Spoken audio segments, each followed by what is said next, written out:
Now I'm on my way to a local park to hopefully teach you guys a thing or two about the mighty Helicoptero. Now, what is a Helicoptero, you might ask, and why should you learn it? Rolling inspirational edit in 3, 2, 1, go! The Helicoptero is usually seen in capoeira, in tricking, and in contemporary dance as well as modern circus. Lately it has also made its way into the more general movement scene. The Helicoptero is so smooth. It's a great exercise to learn by itself, and it's also a great way of combining elements in a very smooth way. In addition to this, you can build on the move and make even more awesome moves out of it.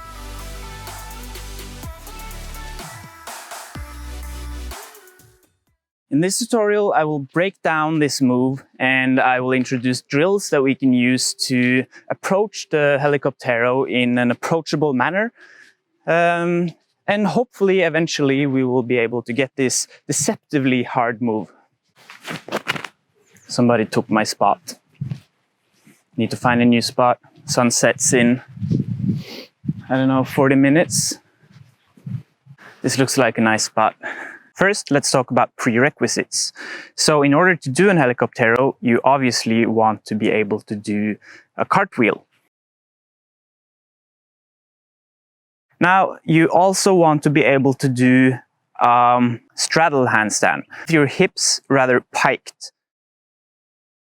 Sort of like a twerking butt.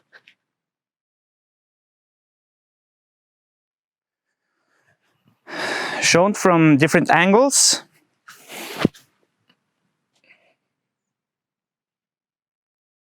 So when you're doing a split, if you go out as far as you can without piking your hip even a bit, you will shortly find that your hips will stop you from going any further. If you want to go any further, you need to get that ass out, start twerking, and then you can move further down. So we want to do the exact same thing when we're in a handstand. So you can use a wall to practice this before trying it freestanding.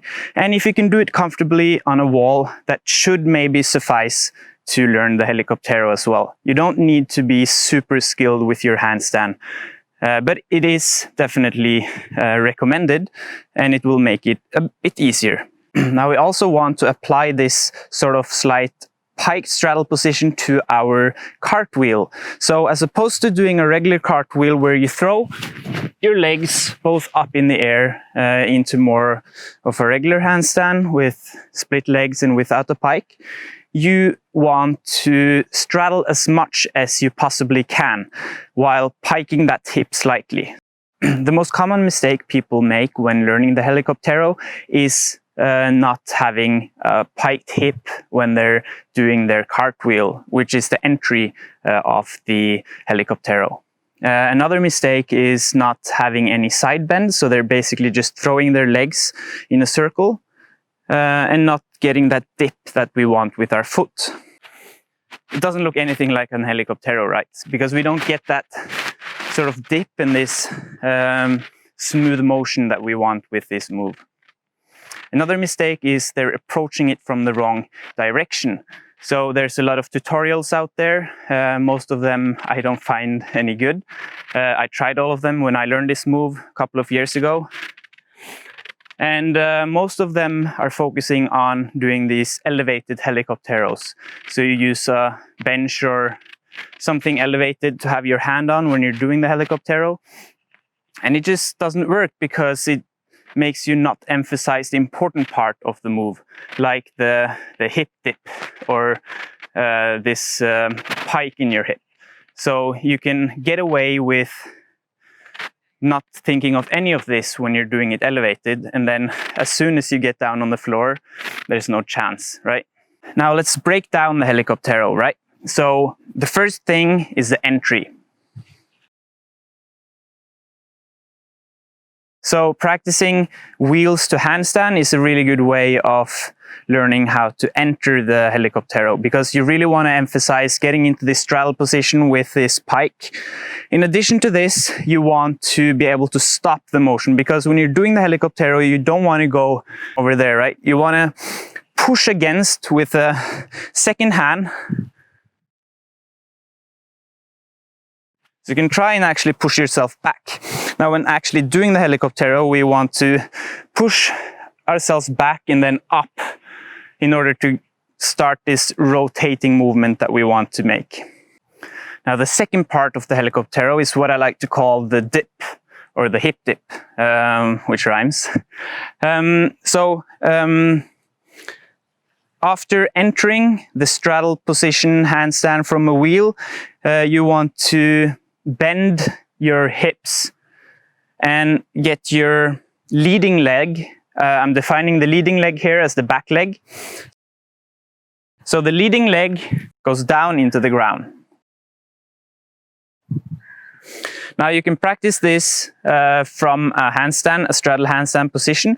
You can use a wall or whatever you feel like, but you want to be able to bend your hips and make your leading leg go down in front of your body. You can try and combine the entry with this side bend. Now the final part of the Helicoptero is what I like to call the push. After bending your hips and getting your leading leg down towards the ground, you want to shoot it up and push with your front shoulder in order to get yourself up again. If we start by doing the two first parts, you want to continue over like that. So you can use this in itself like a drill. So 1, 2, foot down, 3, foot up and push. Now the second leg, the non-leading leg, sort of needs to bend over and hit the ground as you throw the other leg up to get your body to follow. Now this last part is fairly complicated, so I can give you guys some drills and some tips on how to approach it from an isolated manner. One drill that we can do is learning to do a wheel in with a sort of walk over out. You wheel and you turn your body outwards, starting like this, finishing like this. So in the beginning we do both legs, twisting your front arm inwards when doing this.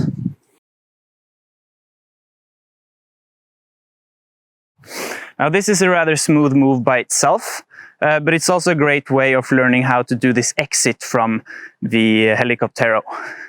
Hi dog! Now in the Helicoptero we're landing on one foot and using the other to create momentum to get our bodies up. So when approaching this, one drill that you can use is the exact same, only now you land on your leading leg. So we do the same. Land on our leading leg, and the other leg we throw away up into the sky in order to create momentum so that our bodies can sort of follow over. Now the perceptive watcher might comment that you're landing on the wrong leg compared to the Helicoptero, and that's completely right. And the next thing would be to land on the opposite leg, similar to Helicoptero, only without this dip and rotation that we're doing in the Helicoptero. So instead of landing on your leading leg now, you want to land on your front leg. So you're doing the same, you're doing a wheel, only you're throwing your front leg over and using the leading leg to kick up, swipe up and over in order to create momentum to make your body follow. So this is exactly the same as the last part of the exit from the Helicoptero. Now combining all of these three steps, at first you may try, like we talked about earlier, go down with your leg, over and push out, you kick up your leg and create momentum to get your bodies up. And once we're comfortable doing this, we just need to start actually practicing the Helicoptero. So you're doing the same, only you're not touching down in the ground with your leading leg. You're having it continue around. So then it's important to push back and up as your leg goes down and swipes up again. And there you got it, the Helicoptero. Now I actually learned the Helicoptero the wrong way in order to sort of try out the different drills and approaches that I introduced to you guys. So if you're wondering how it looks the opposite way, this is about it.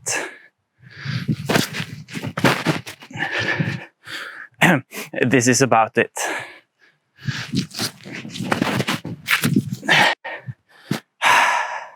This is about it.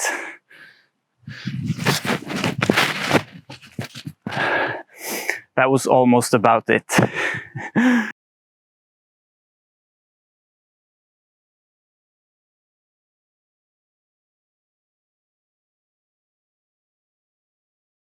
This is about it.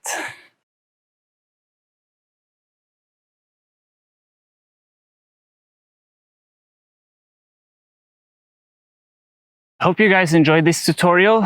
I'm all nice and dirty. And if you did, please feel free to subscribe, comment, and like.